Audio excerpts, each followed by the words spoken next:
Nihoyat Universal dehqon bozoriga yetib keldim. 10 kilosi 40 ming. Yangi piyozlar mana qopga yangi piyoz 6,5 ming so'm. Donasi 10 ming yangi karonni. Donasi 20 ming. Yangi lavlagi 10 ming so'm kilosi.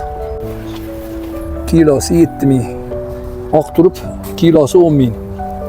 Mana bular kilosi 35 ming so'mdan ekan. Mana bunisi 60 ming so'm ekan. Baqlajon 30 ming. Savollaringiz bo'lsa, izohlarda qoldiringlar. Mana bodiringlar 10 ming so'm. Mana bunisi 15 ming so'm. 10 ming so'm, 15 ming. Pomidorlar 30 ming so'm mana. Like, podpiskalarni unutmanglar. Qatdan kuzatyapsizlar. Sizlar bozorlarda qanaqa narx-navo o'shalar haqida izohlarda qoldiringlar. Keyingi videolarimda qaysi bozorlarni ko'rish xohlardinglar, o'shalar haqida ham qoldiringlar.